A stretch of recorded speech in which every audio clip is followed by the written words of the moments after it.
जय हिंद बच्चों, अपना स्कूल ऑनलाइन चैनल में आपका स्वागत है। आज हम क्लास 7th में सोशल साइंस सब्जेक्ट में सेकंड पार्ट करेंगे चैप्टर का। चैप्टर है हमारा emergence of the independent states. तो फर्स्ट पार्ट के लिए जो लिंक है वो डिस्क्रिप्शन में दे रखा है, वहाँ से आप उसको चेक कर सकते हैं। तो ये शुरू करते हैं चैप्टर को। इसमें देखिए हम बात करेंगे इंडिपेंडेंट स्टेट्स की, उसमें जो अपनी जो बनी थी। तो जिसमें पहली है सिक्स की। तो Guru Nanak was the first Guru of Sikh. तो देखिए सिखों के पहले जो गुरु हैं वो श्री गुरु नानक देव जी हैं। तो Sikhism was a religious from reform movement, but Guru Gobind Singh the 10th Guru transform the six into a powerful political and military force. तो देखिए जो सिखिज्म है वो एक रिलीजियस रिफॉर्म है, मीन्स एक भक्ति के रिलेटेड हैं वो लोग। बट लेकिन गुरु गोविंद सिंह जी जो थे, जो 10वें गुरु हैं, उन्होंने ट्रांसफॉर्म कर दिया सिक्स को एक पॉलिटिकल पावरफुल पॉलिटिकल मीन बहुत ही ताकतवर एक शासक के रूप में और मिलिट्री पावर के रूप में। He fought many wars against the Aurangzeb. उन्होंने कई लड़ाइयाँ लड़ी औरंगजेब के खिलाफ। After the demise of Guru Gobind Singh ji, the institution of guruship came to an end. तो देखिए गुरु गोविंद सिंह जी के बाद जो ये गुरु वाला सिस्टम था ये बंद कर दिया गया और leadership of the six passed into the hands of his trusted discipline. तो देखिए जो लीडरशिप थी सिखों की वो उनके जो ट्रस्टेड बंदे थे उनके हाथ में चली गई, जैसे बंदा बहादुर सिंह। तो he try to unite the peasants and lower caste and the wage and unequal war against the Mughal army but failed. तो देखिए उन्होंने क्या किया, बंदा बहादुर जी ने क्या किया, उन्होंने जो पीसेंट्स थे, किसान थे, उनको इकट्ठा किया, लोअर कास्ट के लोगों को इकट्ठा किया और एक अनइक्वल वॉर्स के मतलब कि बहुत ज़्यादा वार शुरू कर दी मुगल आर्मी के खिलाफ, लेकिन वो फेल हो गए थे। Upper caste in the Punjab were against him, क्योंकि अपर कास्ट जो थी पंजाब में वो इनके खिलाफ थी। And hence joined his opponents, और उन्होंने उनका साथ नहीं दिया और दूसरों का साथ दिया, अपने उनके दुश्मनों का। तो देखिए the plunder caused by the invasion of the Nadir Shah, जो नादिर शाह और अहमद शाह अब्दाली की जो इन्वेजन थी, हमले थे उनके पास उनके कारण बहुत ज़्यादा नुकसान हुआ था। Give an opportunity to the Sikhs to rise again. तो इससे देखिए सिखों को दोबारा से मौका मिला, दोबारा से विद्रोह करने का, लड़ाई करने का उनके साथ। They looted and fortified their army to establish a Sikh state. तो देखिए उन्होंने क्या किया, लूटा और फोर्टिफाइड किया अपनी आर्मी को ताकि वो सिख स्टेट पर एस्टेब्लिश कर सके। They took over Punjab and Jammu. उन्होंने जम्मू और पंजाब का कंट्रोल अपने अंडर ले लिया। तो बात करते डू यू नो में Maharaja Ranjit Singh acquired the world famous Kohinoor. तो महाराजा जो रंजीत सिंह थे उनके पास वर्ल्ड का फेमस जो था हीरा था, जिसको कोहिनूर कहते हैं, diamond. Brought it back to India, वो वापस लेके आए थे इसको, हीरे को, इंडिया में, which had been taken away by the Nadir Shah, जो कि नादिर शाह ले गया था। तो मीन नादिर शाह और अहमद शाह ने क्या सोचा कि लूटेंगे इसको, एरिया को, और यहाँ पे अपना स्टेट बनाएंगे। तो at the end of 18th century, 18वीं सदी के एंड तक, Ranjit Singh rose to the power. तो महाराज रंजीत सिंह थे वो पावर में रहे।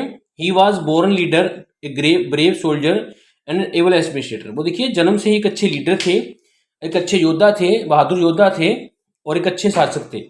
ही कैप्चर्ड लाहौर, उन्होंने लाहौर और अमृतसर को अपने कब्जे में किया। He brought all six chiefs under his control and establish his kingdom in Punjab. उन्होंने देखिए सभी जो सिखों के चीफ थे, मुखी थे, उनको अपने कंट्रोल में किया और एक किंगडम, अच्छा सा साम्राज्य इकट्ठा कर दिया पंजाब में। He also conquered Kashmir, Peshawar and Multan. उन्होंने कश्मीर को, पेशावर को और मुल्तान को भी अपने अंडर कर लिया था।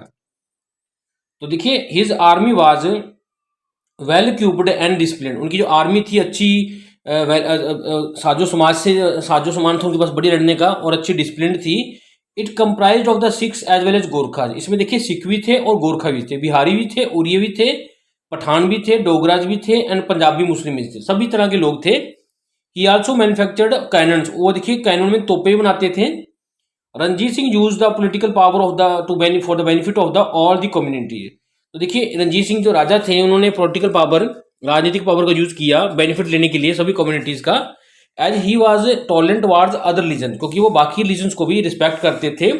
हिज मोस्ट ट्रस्टेड मिनिस्टर कौन से थे, फकीर अजूमुद्दीन। एंड हिज फाइनेंस मिनिस्टर जो थे दीवान दीनानाथ थे। He was a clever diplomat, वो एक अच्छा शासक था, क्लेवर, चलाक, राजनीति करने वाला था। When the British took over the control of six states in the eastern of Sutlej. देखिए जब सतलुज के ईस्ट की तरफ ब्रिटिश ने कंट्रोल में कर लिया था सिखों का एरिया कुछ, he kept quiet as he realise that their superior military strength. वो शांत रहे क्योंकि उनको पता था कि उनकी जो मिलिट्री है वो स्ट्रेंथ ज़्यादा है। In this way he saved his kingdom from them for the timing, इसलिए उन्होंने अपनी किंगडम को, अपने इलाके को कुछ समय के लिए बचाया। आफ्टर हिज डेथ, उसकी उनके मौत के बाद ब्रिटिश कॉन्क्वायर्ड हिज किंगडम, ब्रिटिश ने उनकी किंगडम को भी अपने अंडर कर लिया था। तो बात करते हैं मराठों में। तो Shivaji challenge the powerful empire of the Mughal during the religion of Aurangzeb. तो देखिए औरंगजेब के समय पे जो उसका साम्राज्य था उसको चैलेंज करने वाले कौन थे? शिवाजी थे। And led the foundation of the Maratha, और उन्होंने मराठा स्टेट का फाउंडेशन किया था, वहाँ पे शुरू किया था, अपनी नींव पत्थर रखा।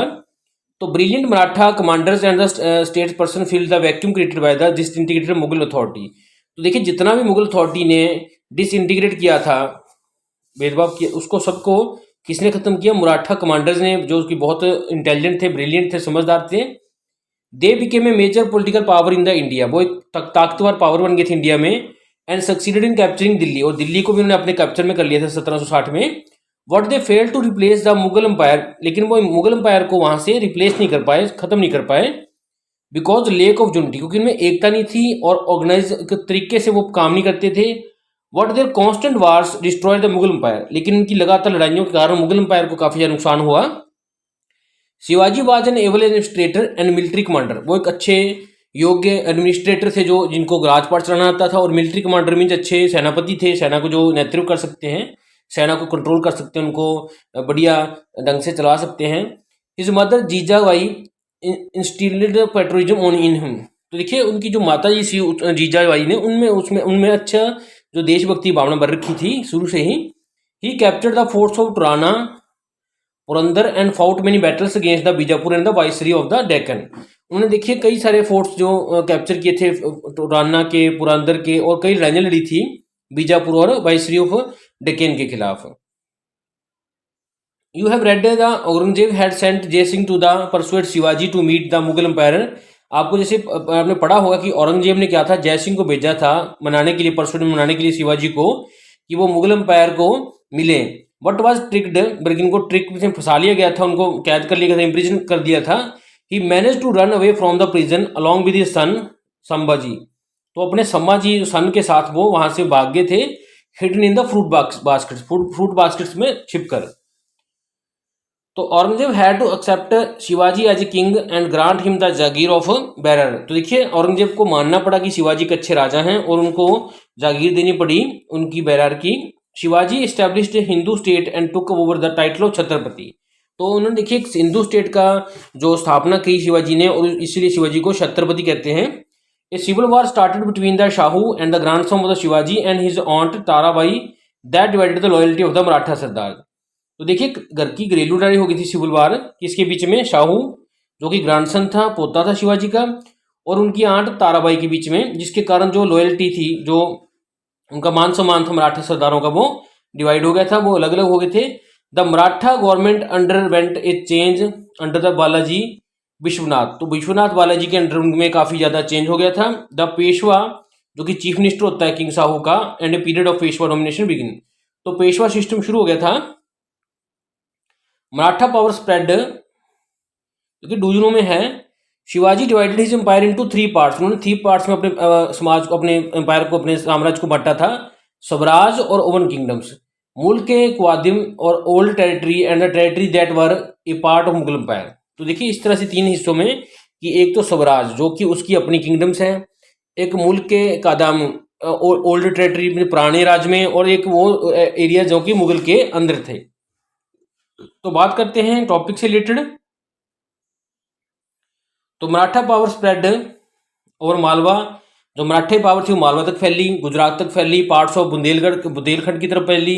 तो निजामो मिल्क जो था डेक्कन का सरदार, वो फोर्स किया गया उसको to grant the chauth and sardeshmukhi to the Maratha, कि वो उनको फोर्स किया गया, जो डेक्कन का सरदार था, सूबेदार था निजामो मुल्क को, कि तुम जो मराठा को चौथ दो, मीन कोई टैक्स था, सरदेशमुखी टैक्स थे जो मराठा को दे। तो Marathas made repeated tax on the Bengal.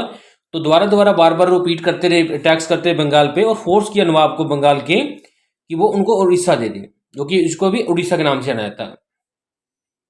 तो main source of the state income was taxes. उस समय देखिए टैक्सेस कौन से थे? चौथ थे, सरदेशमुखी थे जो टैक्सेस थे। चौथ क्या था कि 1/4 of the land revenue, land revenue को 1/4 हिस्से को चौथ कहते थे। चौथा हिस्सा It was collected in return of the protection provided by the territories which were not under the direct control of the king. तो देखिए जो चौथ वहां लिया जाता था, चौथा हिस्सा उन टेरिटरी से, उन एरिया से जो कि किंग के अंडर नहीं होते थे, क्योंकि किंग क्या कहता था कि मैं तुम्हारी प्रोटेक्शन करता हूं इसलिए मेरे को 1/4 हिस्सा दो।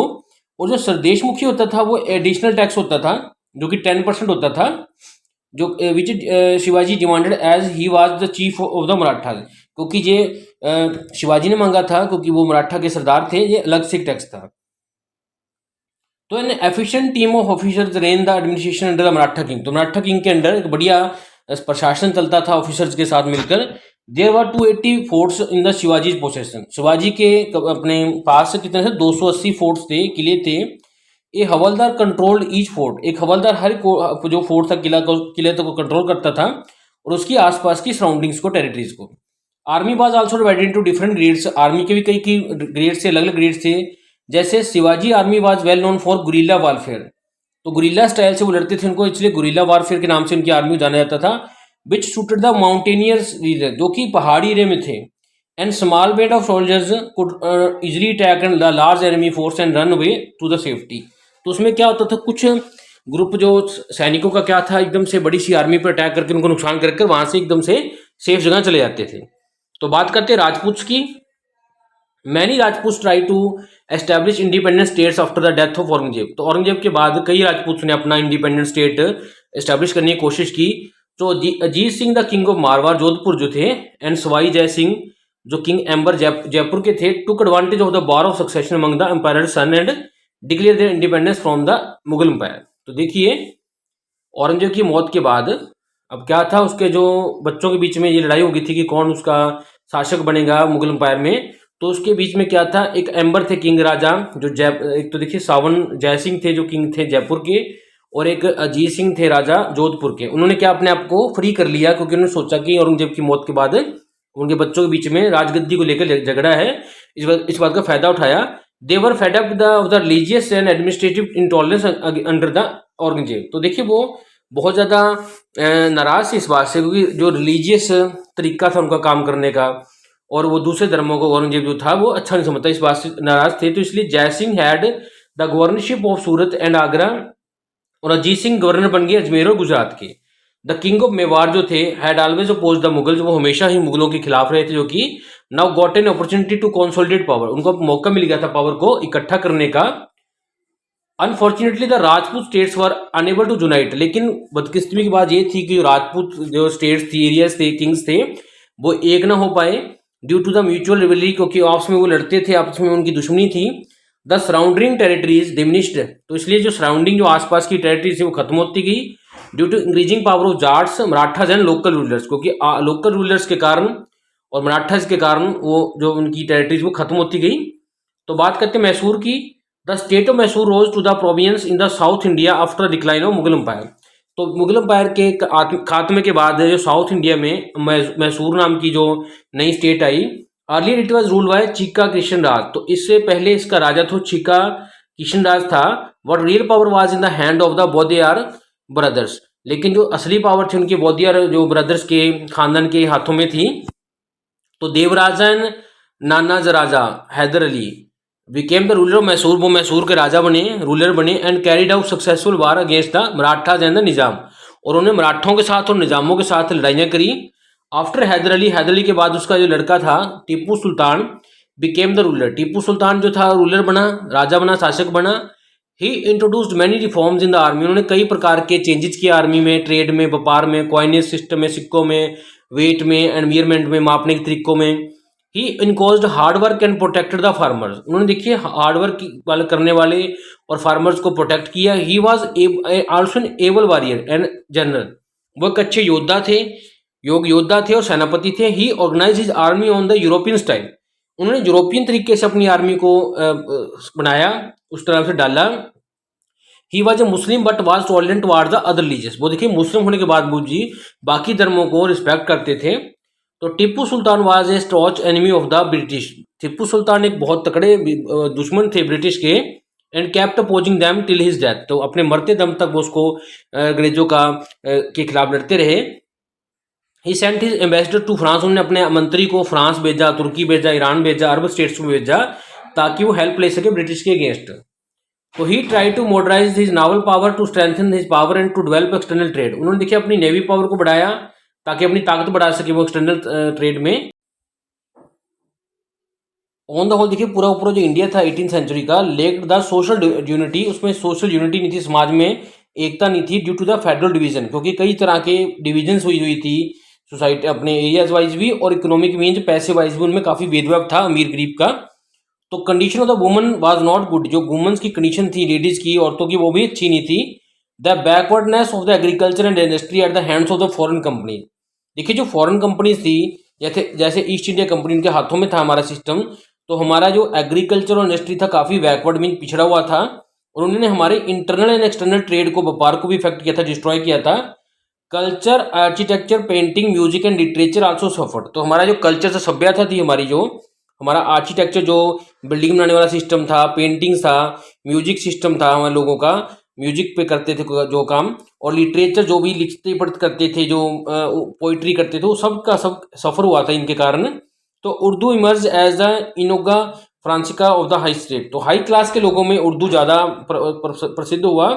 The Hindus received the primary education at the temples. Hindu जो थे, जो स्टार्टिंग एजुकेशन होती थी अपनी शुरुआत की शिक्षा वो टेम्पल्स में लेते थे, मंदिरों में। और मुस्लिम जी मॉस्क्यूज मीन्स अपनी मस्जिद में लेते थे। तो बात करते देखिए इनके ये मैसूर के एरिया की, देखिए ये दिखा रखा है मैसूर का एरिया बेंगलोर के पास, देखिए जैसे रेड लाइन से दिखा रखा है। तो ये बाउंड्रीज बता रखी है आफ्टर 1792 1792 की बाउंड्रीज है। मैसूर का एरिया इस तरह देखिए येलो से कलर में दिखा रखा है, और कंपनी का एरिया जो है इस तरह दिखा रखा है जी, जहाँ पे ये इन्होंने राज किया था, शुरू में आई थी। तो उम्मीद करते हैं आपको ये जो वीडियो अच्छी लगी होगी। Thanks for watching this video.